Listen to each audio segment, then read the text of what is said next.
अस्सलामुअलैकुम, आप देख रहे हैं प्रोग्राम एक पेज और मैं हूं फरवा वहीद। नाजरीन, सदारती उम्मीदवार महमूद खान अचकजई की सदारती इंतखाबात मुलतवी करने की दरख्वास्त इलेक्शन कमीशन ने यह कहकर मुस्तरद कर दी कि 30 रोज के अंदर सदर का इंतखाब कराना आईनी तौर पर लाजिम है। लिहाजा इंतखाबात मुलतवी कराने वाले महमूद खान अचकजई आज ऐवान में इलेक्शन लड़ते नजर आए और उन्होंने ये इलेक्शन पाकिस्तान पीपल्स पार्टी के आसिफ अली जरदारी के खिलाफ लड़ा।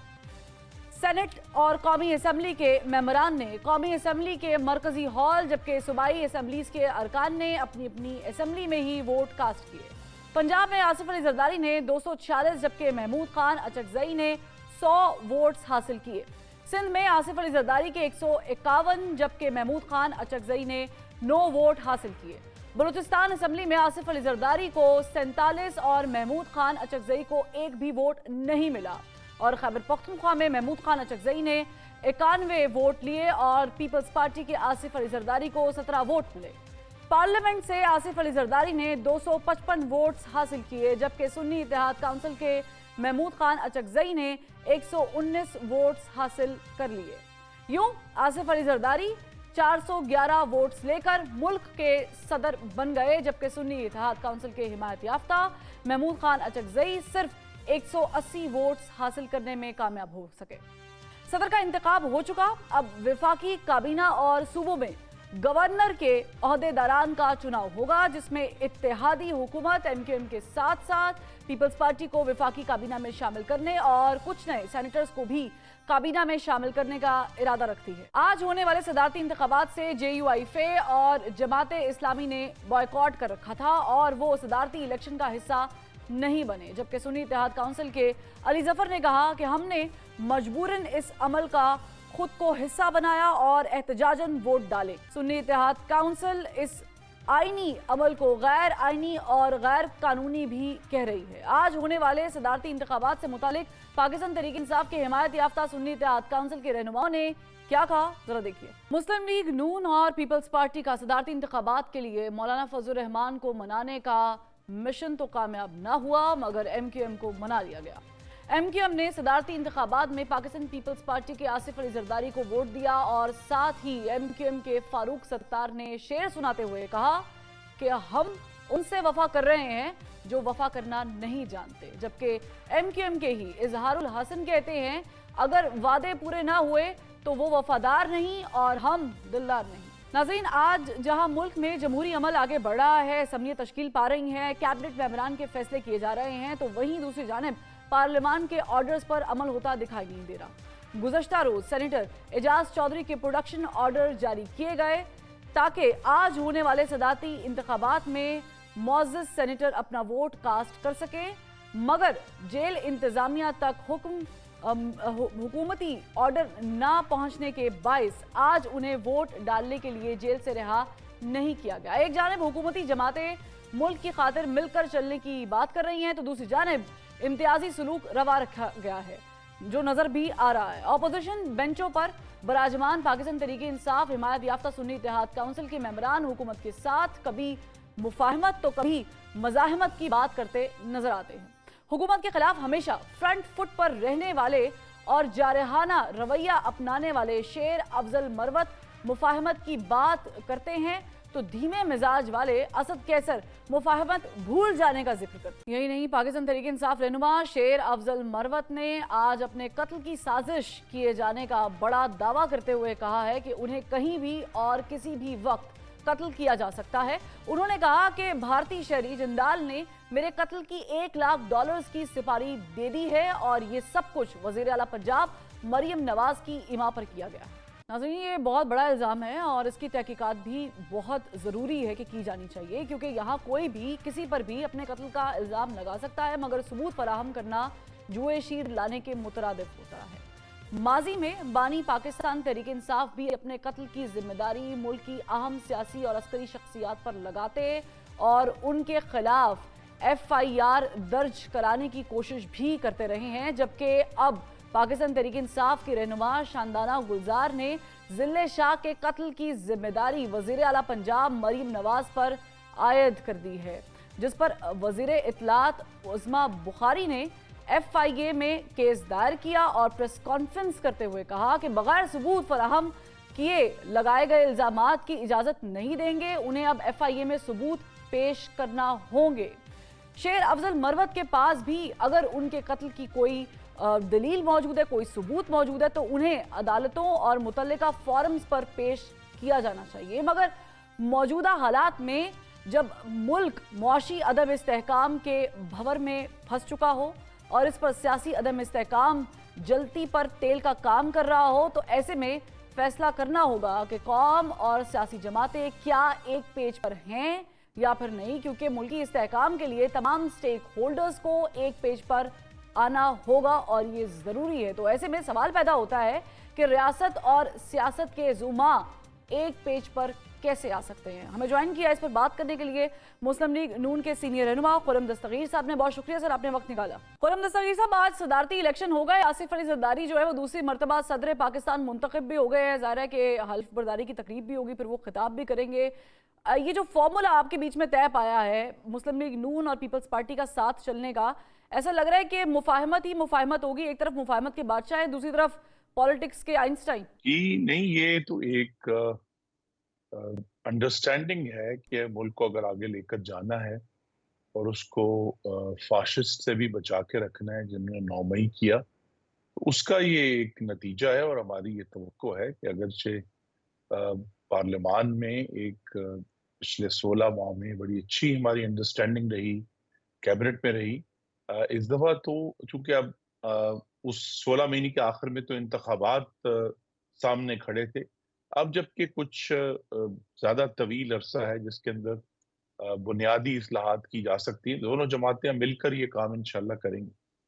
सही है, ठीक है, आपका एक बड़ा ऑप्टिमिस्टिक अप्रोच है कि दोनों जमातें मिलकर काम करेंगी। लेकिन पाकिस्तान तहरीक इंसाफ के बैक्ड लोग या सुन्नी इत्तेहाद काउंसिल के जो लोग हैं वो भी अपोजिशन बेंचेस पे मौजूद हैं और पाकिस्तान, आप नहीं समझते पाकिस्तान पीपल्स पार्टी ने बड़ा सेफली प्ले किया है?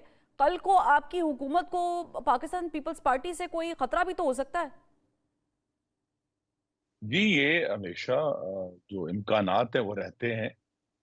पीपल्स पार्टी की इस वक्त चूंकि मईशत की हालत बहुत चैलेंजिंग है और उसको दुरुस्त करना है, तो अभी तो उन्होंने गलबे का इंतखाब किया है और मलबे से बचना चाह रहे हैं। लेकिन वो भी देख रहे हैं कि क्या ये जो शहबाज शरीफ साहब की हुकूमत है वो किस तरह की पेशरफ्त करती है। और अगर अगले 7 से 8 महीने में मईशत के अंदर इस्तेहकाम नजर आया, अगर कीमतों में जो का बढ़ना है वो रुक गया और कोई बैरूनी तौर पर भी हमारा जो अकाउंट है उसमें कोई बेहतरी आई, तो फिर आप देखेंगे कि पीपल्स पार्टी हुकूमत का हिस्सा बनेगी और वजारतें भी लेगी। अच्छा, यानी आप कह रहे हैं कि पीपल्स पार्टी पहले मरहले में तो काबीना का हिस्सा नहीं बनी है, लेकिन दूसरे मरहले में जब चीजें स्मूथ हो जाएंगी, जी आपका नहीं, जब बजट आ वो जाएगा। समझते हैं कि जब बेहतर, हाँ जी, बजट पास हो जाएगा और उसके जो इस वक्त के फौरी तौर पर मकबूल फैसले करने हैं हम्म। वो शहबाज शरीफ सब कर गुजरेंगे। और अगर उन मकबूल फैसलों के मुस्बत नताइज हमारे ख्याल में 2025 के आगाज में आना शुरू हो जाएंगे, तो तब पाकिस्तान पीपल्स पार्टी तवक्को है कि हुकूमत का हिस्सा बन जाएंगे। ये एक ट्रायल फेज है हुकूमत का, जिसमें अब हम सब देख रहे हैं कि वो हुकूमत किस तरह इन तमाम मुश्किल मुआशी चैलेंजेस से भी, जमहूरी चैलेंजेस से भी, ऑपोजिशन से भी निपट पाती है। अच्छा, अब मुझे खुर्रम दस्तगीर साहब ये थोड़ा फार्मूला समझाइएगा। ये ज़ाहिर है कि जो आपने बात की है, ये तस्दीक कर दी आपने खबर की कि वो सेकंड फेज में काबीना का हिस्सा होंगे। क्या नंबर ऑफ जो मिनिस्ट्रीज है वो पाकिस्तान पीपल्स पार्टी का बढ़ेगा जो PDM में था उस तादाद से? जी, अभी तादाद के ऊपर तो निगोशिएशन नहीं हुई। ठीक है। वो भी हो जाएगी। और चूंकि अब पहले से ज्यादा उनके नंबर्स हैं, हमारे नंबर भी पहले से ज्यादा हैं, तो गालिबन मेरे ख्याल में जो तनासुब है वो वही रहेगा जो PDM की हुकूमत में था। और अगर आप लोग फॉरेन मिनिस्टर ऑलरेडी चुन चुके हैं या चुन लेते हैं, तो पाकिस्तान पीपल्स पार्टी की एंट्री के बाद क्या उसमें तब्दीली आएगी? क्या बिलावल भुट्टो वो चार्ज दोबारा संभाल पाएंगे या संभालेंगे? जी, ये बहुत कबल इस वक्त है अभी। ये भी, हम्म। पिछली दफा भी इस मामले में कुछ इबाम था, हम्म। क्या बिलावल साहब काबीना का हिस्सा बनेंगे या ना नहीं बनेंगे। अभी भी उन्होंने ये फैसला करना है, तो लिहाजा ये अभी बहुत ज्यादा कबल इस वक्त है ये कि ये कौन कौन सी वजारत लेगा और कौन वजारत छोड़ेगा। अभी तो ज्यादा सबके सामने चैलेंज यही है कि हुकूमत साजी हो जाए, जो अगले 1 से 2 दिन में हो जाएगी, और उसके बाद जो है फौरी तौर पर जो IMF के साथ मुज़ाकरात हैं, उसके फौरन बाद बजट की तैयारी है। तो अगले 2-3 महीने तो बड़े इंटेंस हैं फैसला साजी के हवाले से। उसके बाद जब बजट पास होने के बाद जो दोबारा इस पर डिस्कशन शुरू होगी कि सियासी तौर पर कहाँ मूव करना और किसने क्या कहाँ जाना। अच्छा, डार साहब के मामले में आप लोगों ने अभी तक क्या फाइनल किया है? जी, अभी तक कुछ फाइनल नहीं है। जब तक काबीना साजी का अमल जो है वो इस वक्त हो रहा है और उस पर सोच विचार हो रही है। कोशिश यही है कि जो IMF के साथ मुज़ाकरात हैं उन्हें भी स्मूथ आउट किया जाए, हम्म। क्योंकि इस वक्त IMF के जो प्रोग्राम है, और ये भी मैं आपके नाज़रीन पर उनकी गाइडेंस के लिए कि IMF की जो इमदाद है वो इतनी अहम नहीं होती जितनी उनकी सर्टिफिकेशन होती है पाकिस्तान के जो हम्म। कौमी मालियाती अकाउंट्स हैं, जिसके ऊपर फिर तमाम दुनिया जिस पर उसकी बुनियाद पर फैसले करती है कि उन्हें पाकिस्तान की कितनी मदद करनी है। तो लिहाजा वो जो सर्टिफिकेशन है वो ज्यादा अहम है बजाय ये किसी नंबर के। तो वो सर्टिफिकेशन हासिल करना जरूरी है एक थोड़े से तवील मुद्दत प्रोग्राम के लिए, ताकि फिर हम यकसुई से जो सारे इश्यूज हैं उनको बेहक वक्त डील कर सकें। और इस पे नवाज शरीफ साहब का कितना इनपुट है? क्या जो काबीना फाइनल हो रही है उसमें नवाज शरीफ साहब का जो इनपुट है वो मुकम्मल तौर पर है पार्टी के पास? जी बिल्कुल है, और वो इस पर पूरा इनपुट क्या देंगे, क्या वो अपनी राय भी वजारतें भी देंगे। वही वो भी फाइनल कर रहे हैं? जी हम ये नहीं कह सकते फाइनल। तो बहरहाल चूंकि वजीर कहीं आजम और से हो शहबाज रही है? शरीफ ने काबीना ही वजीर आजम शहबाज शरीफ ने ही ये फैसला करना है, लेकिन उस हर फैसले में उन्हें मोहम्मद नवाज शरीफ की मुशावरत हासिल है।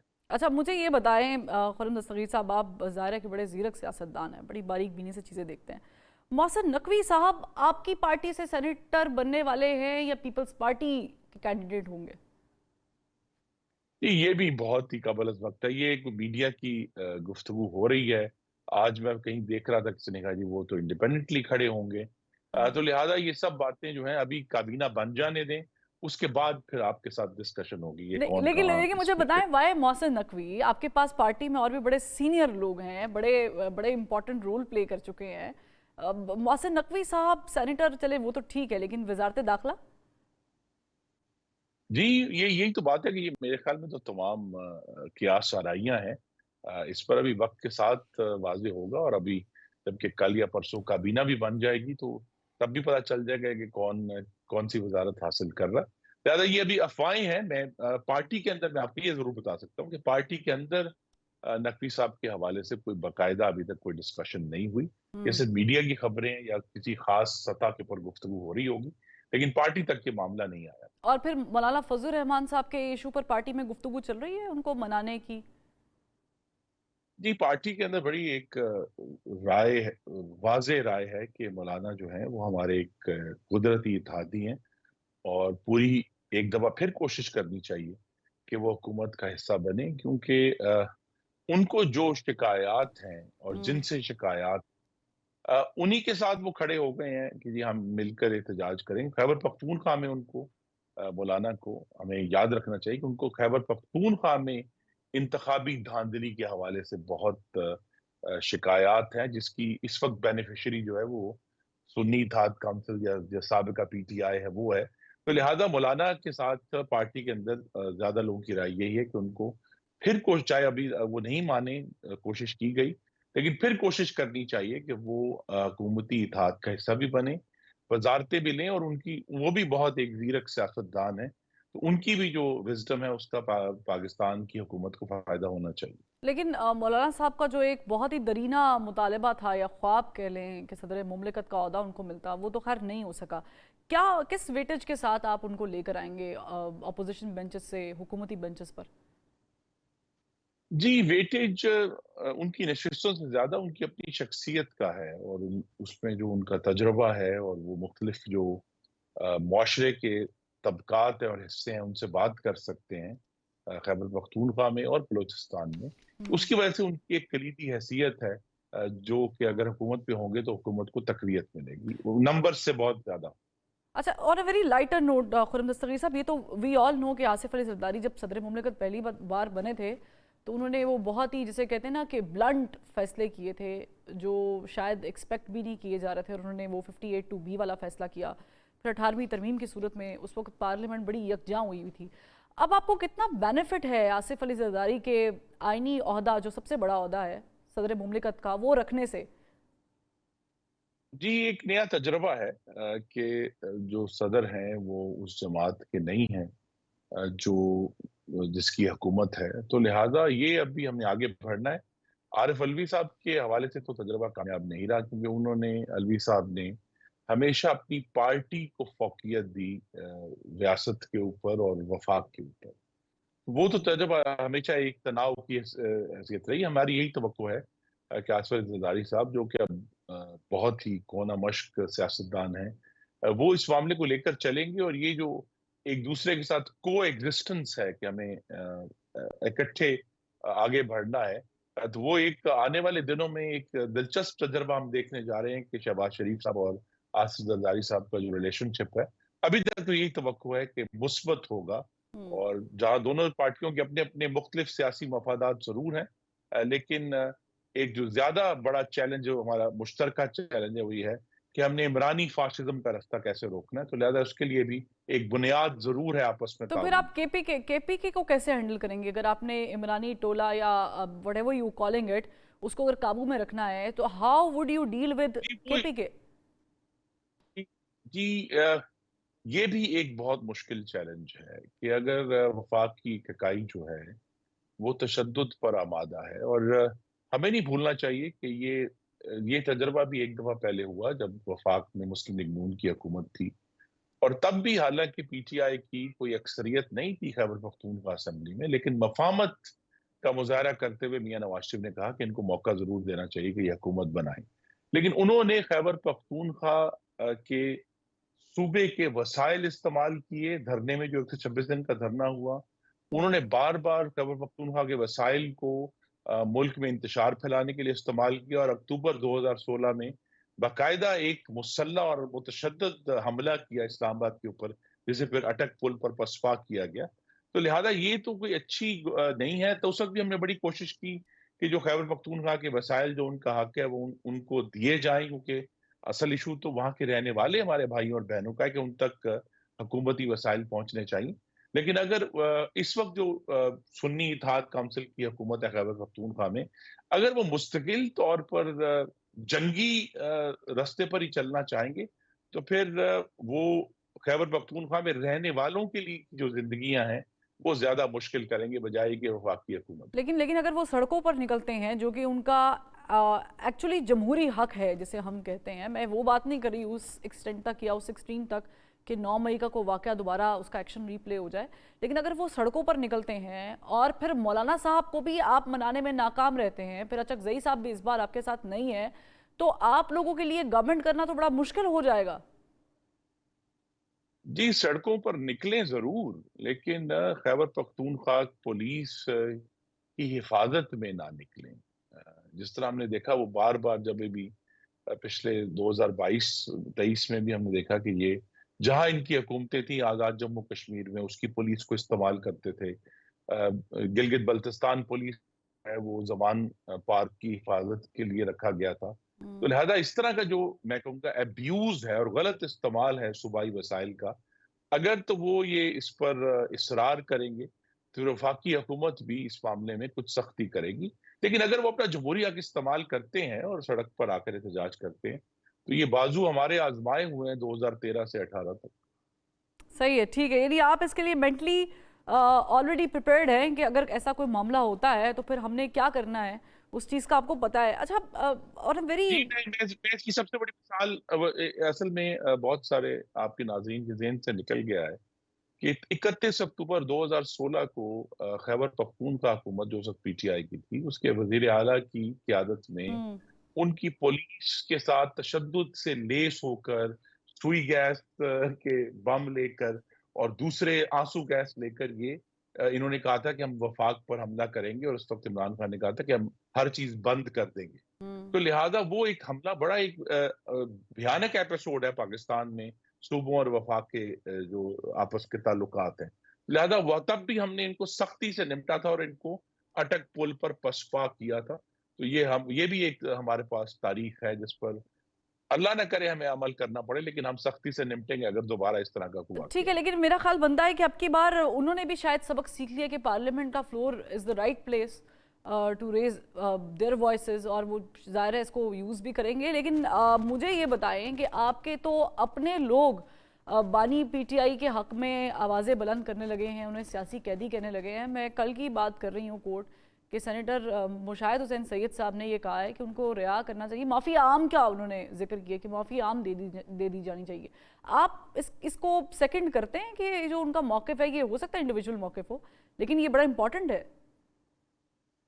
जी, मैं उनके ज़ाती मौक़िफ़ को अपने ज़ाती मौक़िफ़ से ही इख्तिलाफ़ कर सकता हूँ, और तारीख़ से कुछ सबक हमने भी सीखा है, और ये सीखा ये है कि जिस तरह मैंने कहा 2013 में हमने मफ़ाहमत की, उस वक़्त कहा कि जी ठीक है, ये हुकूमत बना लें, अगरचे उनके पास मेजॉरिटी नहीं थी, और हमें उसका नुकसान हुआ। हुँ, तो सबक ये है कि जब भी फ़ाशिस्ट से मुसालियत की जाती है, तो उसको अंग्रेज़ी में कहते हैं अपीज़मेंट, बुज़दिलाना मुसालियत, क्योंकि उससे उनका जो तशद्दुद का और वायलेंस का तरीका है, वो तो नहीं बदलता, लेकिन जमहूरियत कमज़ोर होती है। तो लिहाज़ा मैं तो अपीज़मेंट के सख्त तरीन मुखालिफ हूँ, हुँ। और ये कहूँगा कि बल्कि 9 मई का वाक़या जो है, उसकी जो प्रोसिक्यूशंस है, उन्हें तेज़ तर किया जाए, जो गुनहगार हैं, उन्हें फ़ौरी सज़ा दी जाए, और जो बेगुनाह है, उन्हें फ़ौरी तौर पर रिहा किया जाए। ठीक है, आप गवर्नर पंजाब के मामले में कोई डेडलॉक है पीपल्स पार्टी के साथ नदीम अफजल चंद के मामले पर? जी, मेरा नहीं ख्याल कि कोई डेडलॉक है, जो वो नॉमिनेशन करेंगे अगर शहबाज साहब को उस पर कोई और बहुत ही सख्त तहफ़्फ़ुज़ात नहीं है, तो जो पीपल्स पार्टी के नॉमिनी होंगे, वो गवर्नर पंजाब बन जाएँ।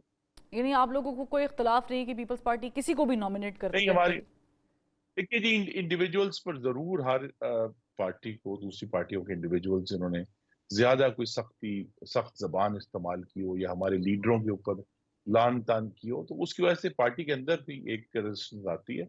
लेकिन अगर कोई ऐसे साहब नहीं, और हमारी ये भी तवक्को है कि पीपल्स पार्टी जो है, बजाय ये कि किसी ऐसे शख्स पर इसरार करें, वो किसी ऑफ कोर्स किसी मतानत वाले और सीरियस शख्स को भी नॉमिनेट कर सकते हैं। नहीं, कोई और यही हमारी आप लोगों की तवक्को तरफ से कोई फेवरेट है पीपल्स पार्टी के अंदर, जैसे कायरा साहब हो सकते हैं? है। जी नहीं, हमारा कोई फ़ेवरेट नहीं है, ये फ़ैसला उन्होंने ही करना है।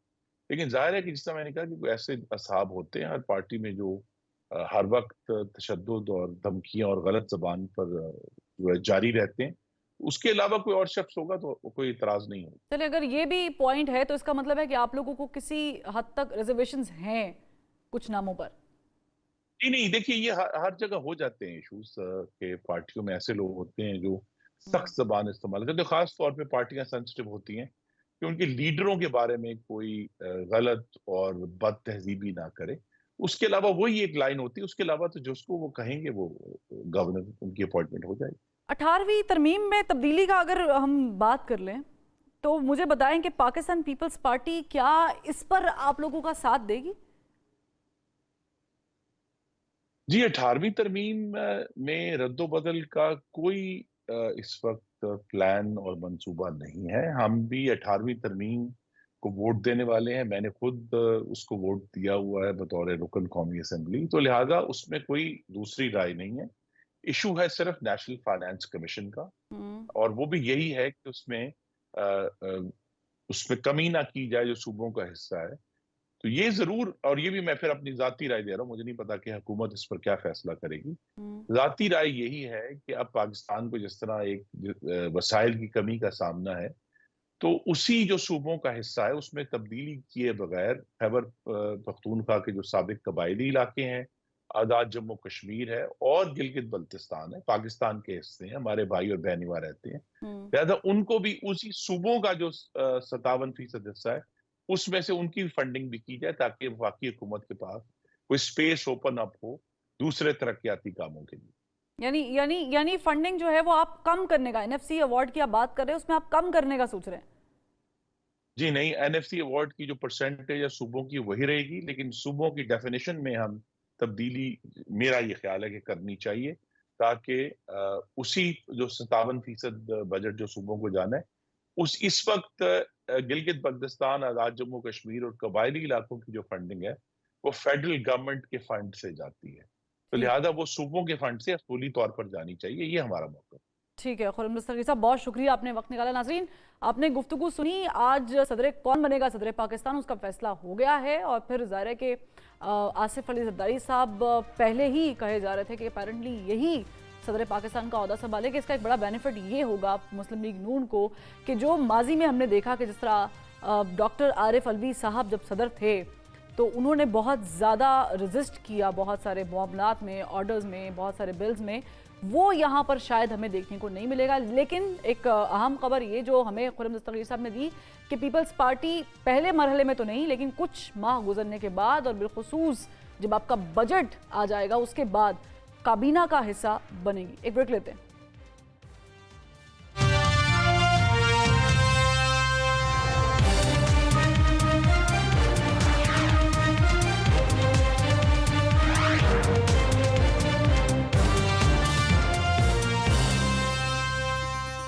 Welcome back. हमें ब्रेक के बाद ज्वाइन किया है पीटीआई के रहनुमा शौकत यूसुफजई साहब ने। बहुत शुक्रिया शौकत यूसुफजई साहब, आपने वक्त निकाला। मुझे ये बताएं कि आप लोग एहतजाज करते रहे, हुकूमत का मरहला तय होता रहा और आज सदर भी मुंतखब हो गया। आप ये एक्सपेक्ट कर रहे थे कि यही रिजल्ट्स होंगे? क्योंकि महमूद खान अचकज़ई ने कहा कि इस इलेक्शन में ना तो बिके हैं वोट ना खरीदे गए। बिस्मिल्लाहिर्रहमानिर्रहीम। देखें, ये तो हम सबको पता है कि ये जाली मैंडेट के साथ ये हुकूमत आई है। हमारा मैंडेट चोरी हुआ है, लेकिन हमारे पास क्या ऑप्शन था? या तो ये था कि हम बाइकाट करते, असम्बलियों में ना जाते, इससे मुल्क मजीद मुश्किलात से दो चार होता।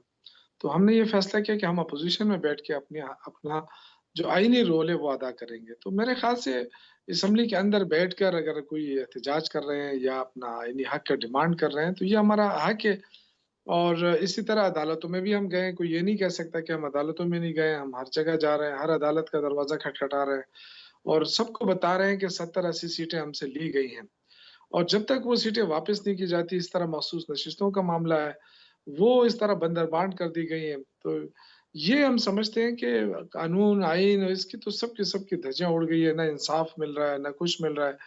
तो लिहाजा हमारे पास यही ऑप्शन है, हम एहतजाज तो करेंगे और हम कर रहे हैं और हम समझते हैं कि ये इस तरह की जमहूरियत से लेकिन मुल्क आप को 80 फायदा नहीं से होगा। ज़ायद सीटों की बात करते हैं तो आपने जो दायर किए हैं वो 20 से 30 सीटों के बीच में नंबर बनता है। आप बात कर रहे हैं कि हम इस बार पार्लियामेंट नहीं छोड़ेंगे। अच्छी बात है कि आपने माजी से सबक सीख लिया कि निकल के नुकसान सिर्फ निकलने वाले का ही हुआ है। लेकिन अभी जो आप ये एहतजाज की बात कर रहे हैं, ग्रैंड अलायंस बनाने की बात कर रहे हैं, ये क्या स्ट्रेटजी क्या होगी आपकी? क्या ये कोई लॉन्ग मार्च होगा, कोई धरना होगा? देखें, अभी तो हम कोशिश ये कर रहे हैं कि जितनी भी जमातें हैं जो समझती हैं कि वो धांधली के खिलाफ आवाज उठा सकती हैं, हम उन सबको इकट्ठा कर रहे हैं। उन तो सबके इसमें साथ मौलाना साहब मिलकर से भी आप बात एक करेंगे? आवाज उठा। उनको बुलाएंगे, दावत देंगे? बिल्कुल हमने की है।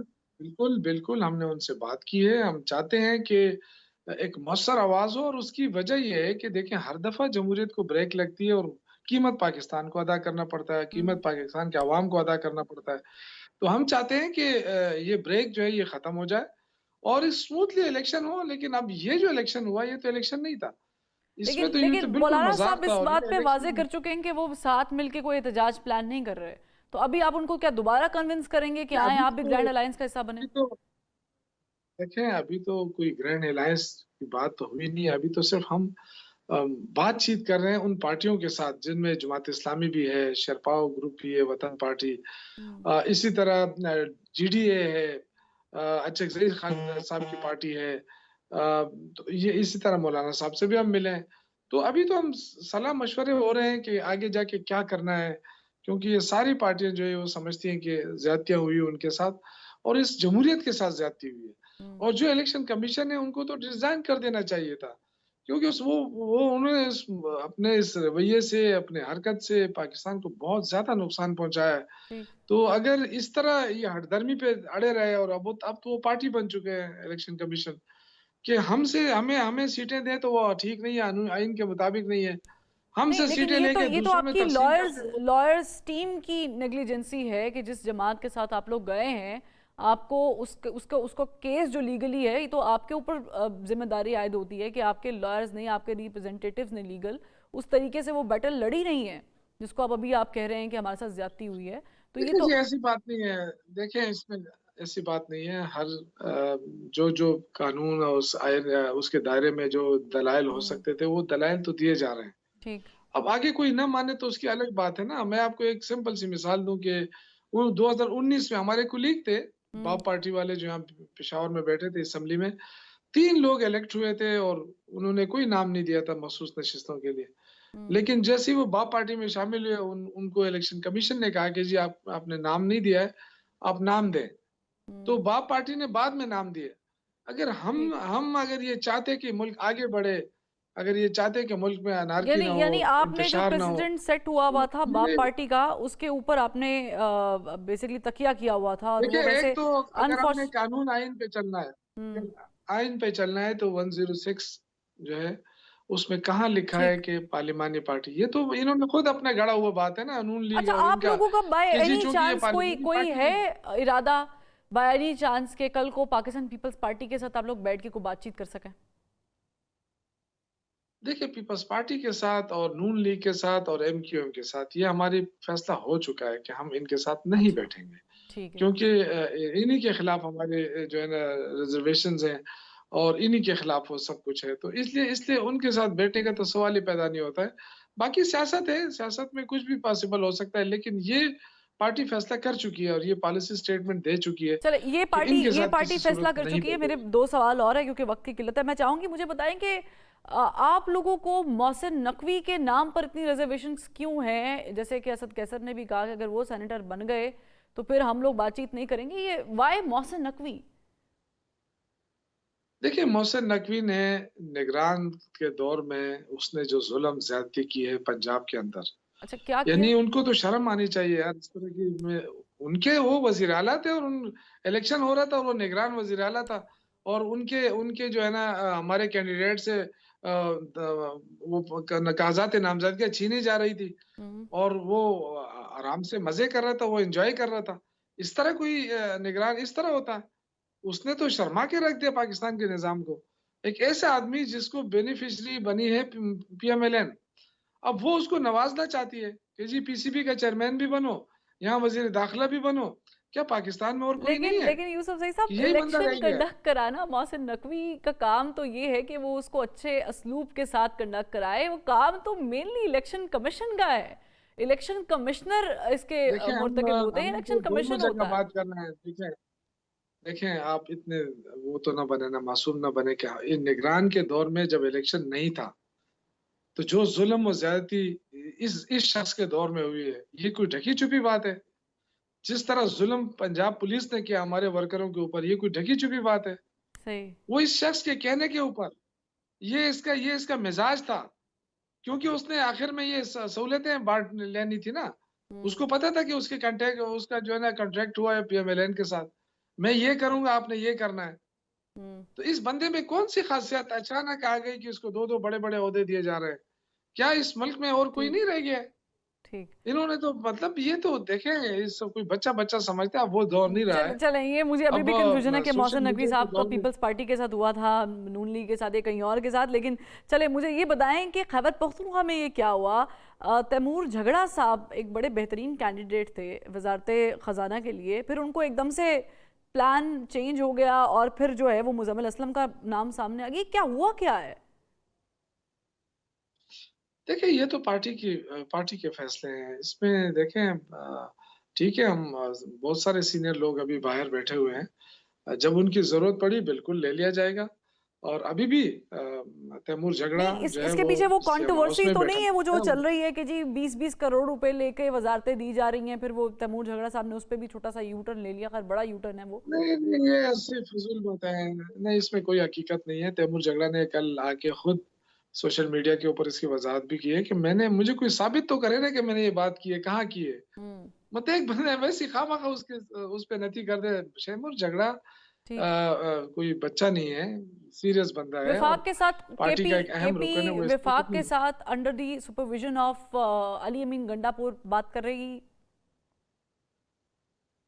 देखें अली अमीन गंडापुर को बड़ा यानी सीरियस लेना चाहिए। वो एक सीरियस अच्छा। वजीर आला है, कोई ऐसा वैसा नहीं है। ये लोग ऐसी खामखा उनको उनकी शख्सियत और उससे वो करके वो कह रहे हैं कि शायद ये जो है ना लड़ाई कुटाई वाले बंदा है, ऐसा नहीं है। वो समझदार बंदा है, पॉलिटिकल वर्कर है। देखें, हम्म, 2 किस्म की ऑडियंस है उसके सामने ना।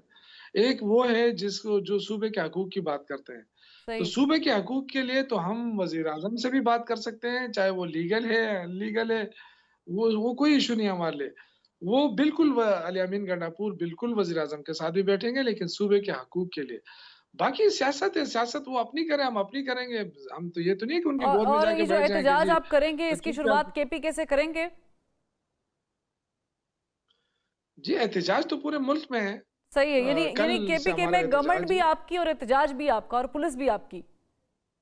देखिए ना, एहतजाज हमारा है जो मैंडेट चोरी हुआ है उसके खिलाफ है। ठीक। वो केपी में भी है, पंजाब में भी है, दूसरे शहरों में भी ठीक है। है, जो बहुत अब शुक्रिया ये तो नहीं है शौकत कि यूसुफजई हमारी साहब, हुकूमत आपने बंद कर। वक्त निकाला। बहरहाल एहतजाज की तैयारियां मुझे लगता है कि पकड़ ली गई हैं, अब जोरों शोर से जारी। यहाँ पे एक ब्रेक लेते हैं, ब्रेक से फिर वापस आएंगे।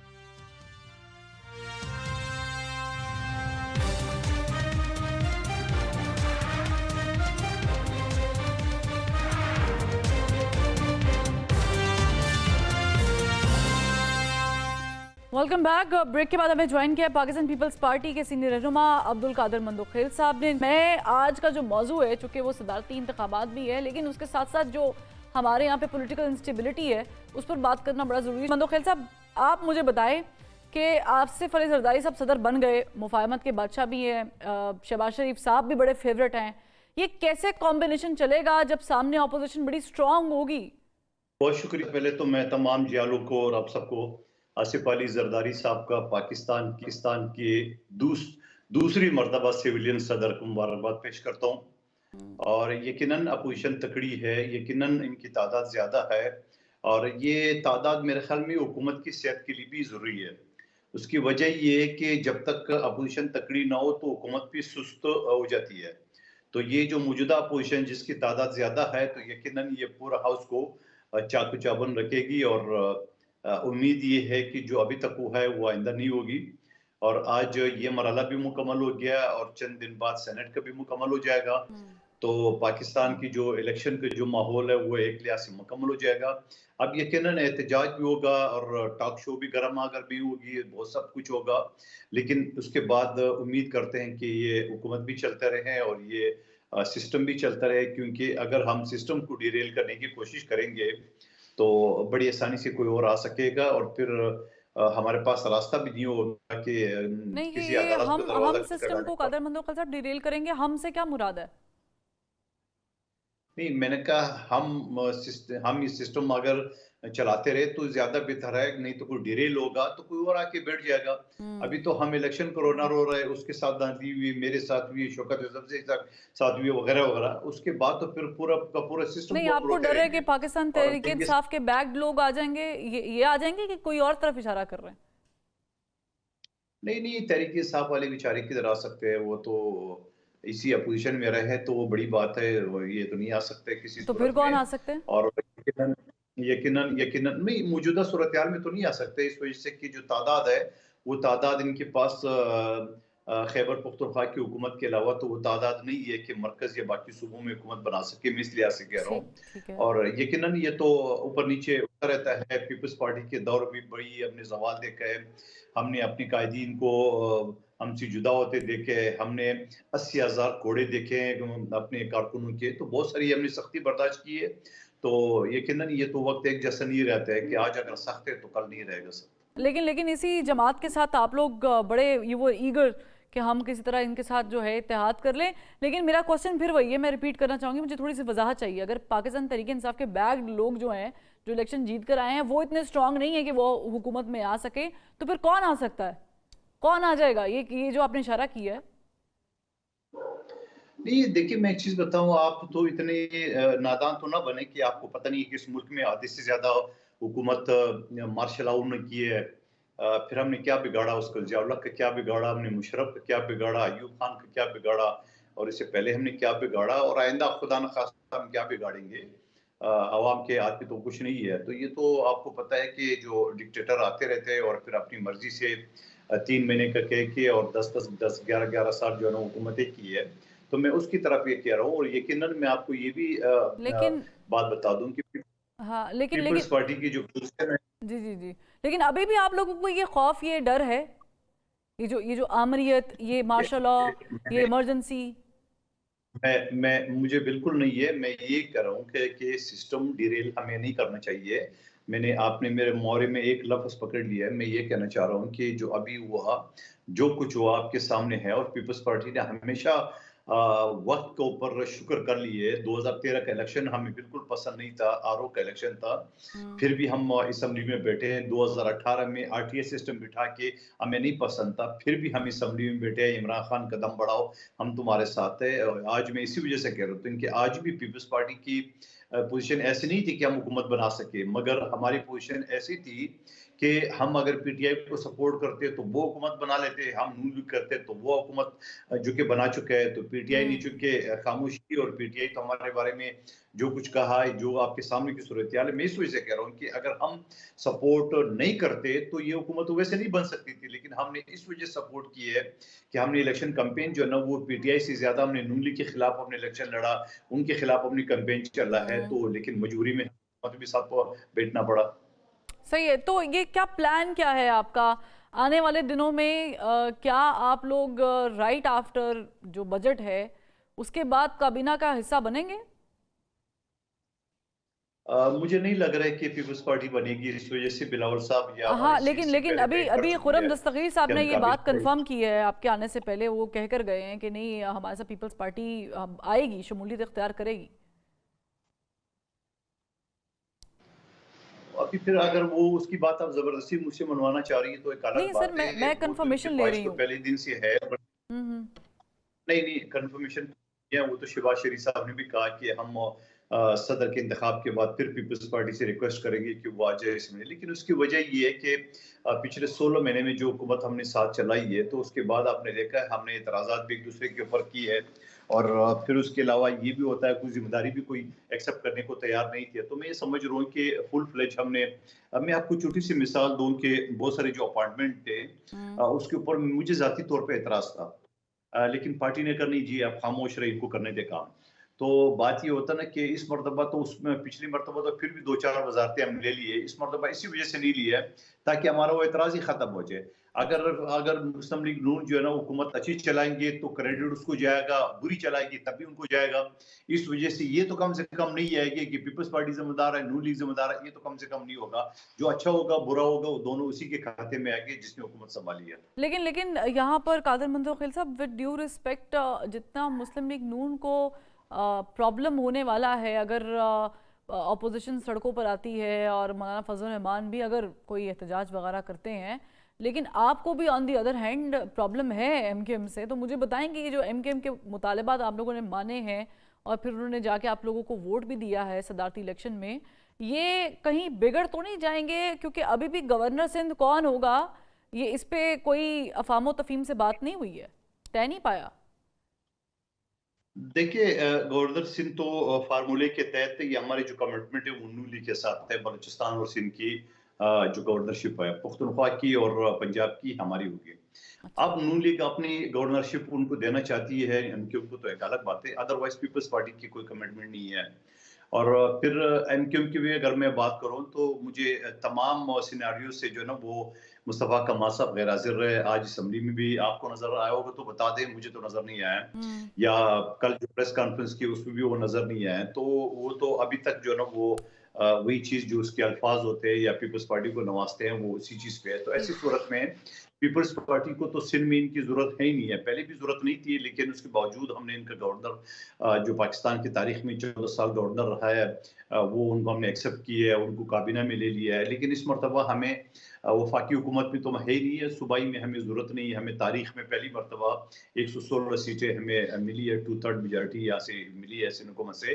बाकी गवर्नरशिप अगर वो देना चाहती है नून लीग तो वो उसकी मर्जी है, लेकिन कम से कम हमारे कोटे में तो वो नहीं आएंगे। और पंजाब के मामले में क्या तय पाया है? क्योंकि नदीम अफजल चंद साहब का नाम उस लिस्ट में शामिल है जिसमें दीगर आपके जो दोस्त हैं उनका नाम भी है, और उस पर शायद नून लीग को कोई इख्तलाफ भी है, रिजर्वेशन भी है। तो क्या पंजाब में क्या चल रहा है गवर्नर के नाम पर?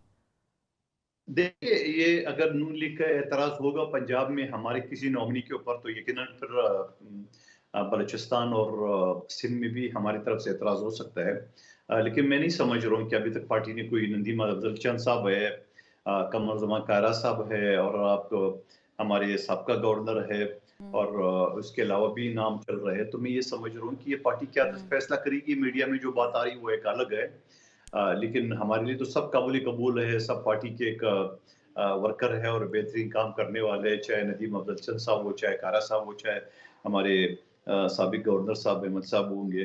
तो और पार्टी कोई भी फैसला करेगी, उसके अलावा भी कर सकती है पार्टी। जरूरी नहीं है जो मीडिया में नाम आ रहे हैं वही होंगे, उसके अलावा भी तो हो सकती है। ठीक है, ये यानी तो कोई क़यादत का सरप्राइज भी हो फैसला सकता है।